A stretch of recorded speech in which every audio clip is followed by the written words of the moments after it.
नमस्कार। प्रांजल ज्ञान गंगा में आप सभी का स्वागत है। हम संक्षिप्त महाभारत का पाठ कर रहे हैं जिसमें कि शांति पर्व चल रहा है। कल हमने कथा में युधिष्ठिर को नकुल, सहदेव तथा द्रौपदी को समझाने की कथा को पढ़ा था।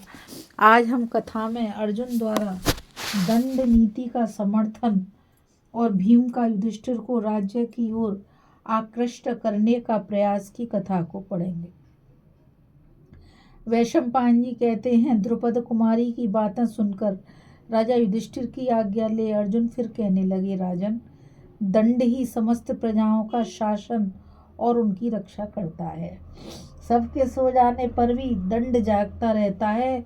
इसलिए विद्वानों ने दंड को राजा का धर्म बताया है। दंड से ही धर्म, अर्थ और काम की रक्षा होती है। इसलिए दंड त्रिवर्ग कहलाता है। दंड ही धन और धान्य की रखवाली करता है। इसलिए आप दंड धारण कीजिए।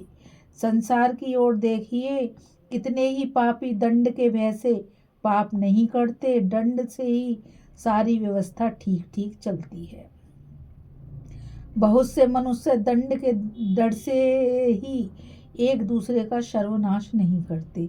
यदि दंड सबकी रक्षा न करता तो संसार के प्राणी घोर अंधकार में डूब जाते।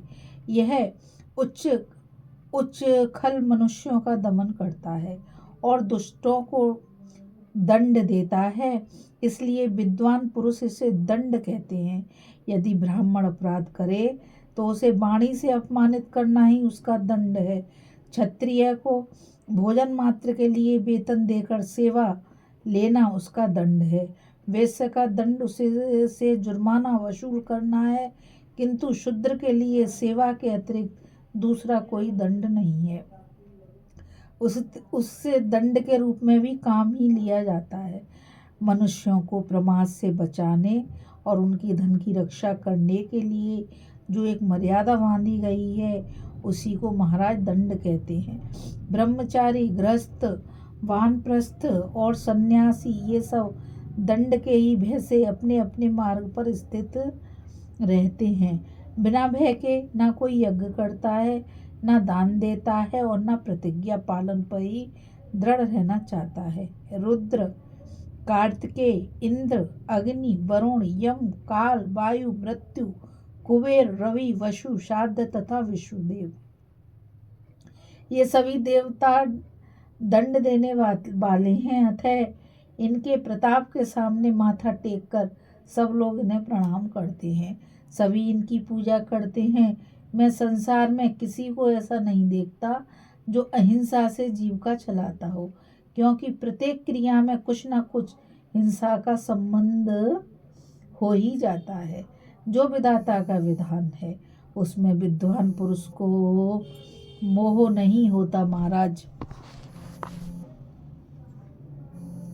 जिस जाति में आपका जन्म हुआ है उसी के अनुसार आपको बर्ताव करना चाहिए।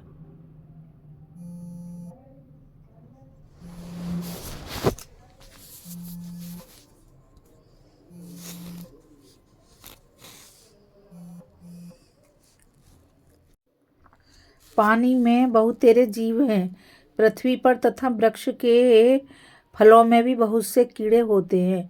कोई भी मनुष्य ऐसा नहीं है जो इनकी हिंसा से सर्वथा बचा रहता हो, परंतु इसे जीवन निर्वाह के सिवा और क्या कहा जा सकता है। कितने ऐसे सूक्ष्म कीटाणु होते हैं जिनका अनुमान से ही पता लगता है। मनुष्यों के पलक गिराने मात्र से उनके कंधे टूट जाते हैं।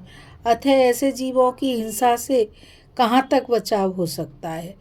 जब से जगत में दंड नीति का प्रचार हुआ है तब से संपूर्ण प्राणियों के सभी कार्य सुचारू रूप से होने लगे हैं। संसार में भले बुरे का विभाग करने वाला दंड यदि ना होता तो सब जगह अंधेर मचा रहता। किसी को कुछ भी सूझ नहीं पड़ता। जो धर्म की मर्यादा नष्ट करके वेदों की निंदा करने वाले नास्तिक मनुष्य हैं वे भी डंडे पड़ने पर जल्दी राह पर आ जाते हैं। दुनिया में सर्वथा मनुष्य सर्वथा शुद्ध मनुष्य मिलना कठिन है। सब दंड से विवश होकर ही ठीक रास्ते पर रहते हैं। दंड के वैसे ही लोगों की मर्यादा पालन में प्रवृत्ति होती है। चारों वर्णों के लोग आनंद से रहें, सब में अच्छी नीति का बर्ताव हो और पृथ्वी पर धर्म तथा अर्थ की रक्षा रहे, इस उद्देश्य से ही विधाता ने दंड का विधान किया है। यदि पक्षी तथा हिंसक जीव दंड से डरते न होते तो वे पशुओं, मनुष्यों तथा यज्ञ के लिए रखे हुए हविष्यों को भी खा जाते। चारों ओर धर्म कर्मों का लोप हो जाता और सारी मर्यादाएं टूट जाती। इतना ही नहीं, जिनमें विधि पूर्वक बड़ी बड़ी दक्षिणाएं दी जाती हैं, वे संवत्सर यज्ञ भी वे खटके के नहीं होने पाते। आश्रम धर्म का ठीक ठीक पालन नहीं होता और कोई भी विद्या नहीं पढ़ पाता। डंडे पड़ने का डर ना होता तो रथों में जुते हुए ऊंट, बैल, घोड़े, खच्चर तथा गधे उन्हें नहीं खींचते।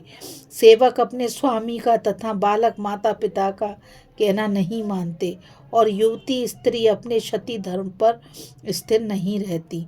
दंड पर ही सारी प्रजा टिकी हुई है। दंड से ही वह होता है। मनुष्यों का इहलोक और परलोक दंड पर ही प्रतिष्ठित है। जहाँ दंड देने का सुंदर विधान है, वहाँ छल, पाप और ठगी नहीं देखने में आती। इसमें संदेह नहीं कि मनुष्य के सब कार्य धन के अधीन है, परंतु धन दंड के अधीन है। देखिए दंड की कितनी महिमा है। लोक यात्रा का निर्वाह करने के लिए धर्म का प्रतिपादन किया गया है। कोई भी वस्तु ऐसी नहीं है जिसमें सबके सब गुण ही हों अथवा जो सर्वथा गुणों से वंचित ही हो। प्रत्येक कार्य में अच्छाई और बुराई दोनों ही देखने में आती हैं। इन सब बातों का विचार करके आप भी प्राचीन धर्म का पालन कीजिए, यज्ञ कीजिए महाराज, दान दीजिए तथा प्रजा एवं मित्रों की रक्षा कीजिए। अर्जुन की बात समाप्त होने पर भीमसेन कहने लगे, राजन, आप सब धर्मों के ज्ञाता हैं। आपसे कुछ भी कहने की हम लोगों को आवश्यकता नहीं है। मैंने कई बार मन में निश्चय किया कि ना बोलूं, मगर अधिक दुख होने के कारण हमको बोलना ही पड़ता है। आपका यह अत्यंत मोह देखकर हम लोग विकल्प और निर्बल हो रहे हैं और विकल भी हो रहे हैं। आप संसार की गति और अगति दोनों जानते हैं। भविष्य और वर्तमान में भी आपसे कुछ छिपा नहीं है। ऐसी स्थिति में भी आपको राज्य के प्रति आकृष्ट करने का जो कारण है उसे बता रहा हूँ, ध्यान देकर सुने। मनुष्य को दो प्रकार की व्याधियाँ होती हैं, एक शारीरिक और दूसरी मानसिक। इन दोनों की उत्पत्ति अन्योन्याश्रित है। एक के बिना दूसरी का होना संभव नहीं है। कभी शारीरिक व्याधि से मानसिक व्याधि होती है, कभी मानसिक व्याधि से शारीरिक व्याधि। जो मनुष्य बीते हुए शारीरिक अथवा मानसिक दुख के लिए शोक करता है, वह एक दुख से दूसरे दुख को प्राप्त होता है। ऐसे दोनों प्रकार के अनर्थों से कभी छुटकारा नहीं मिलता। इसलिए जैसे भीष्म और द्रोण के साथ आपका युद्ध हुआ है, उसी प्रकार अपने मन के साथ भी आपको लड़ना चाहिए। उसका समय अब आ गया है। इस युद्ध में ना बाणों का काम है, ना मित्र और बंधुओं की सहायता का है। अकेले आपको अपने आप से लड़ना है। मन को जीते बिना आपकी क्या दशा होगी मैं कह नहीं सकता। हाँ, उसे जीतकर आप अवश्य कृतार्थ हो जाएंगे। प्राणियों के आवागमन पर विचार करके अपनी बुद्धि को स्थिर कीजिए और बाप दादों का राज्य चलाइए। सौभाग्य की बात है कि पापी दुर्योधन सेवकों सहित मारा गया। अब आप अश्वमेध यज्ञ करके विधि पूर्वक दक्षिणा दीजिए। हम सब लोग तो महाराज आपके दास हैं। इस कथा में बस इतना ही।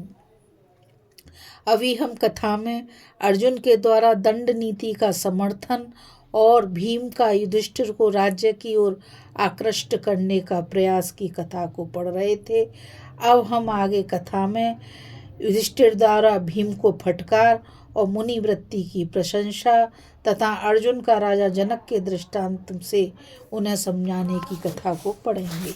इस कथा में बस इतना ही। मुझ गीता रावत को आज्ञा दीजिए।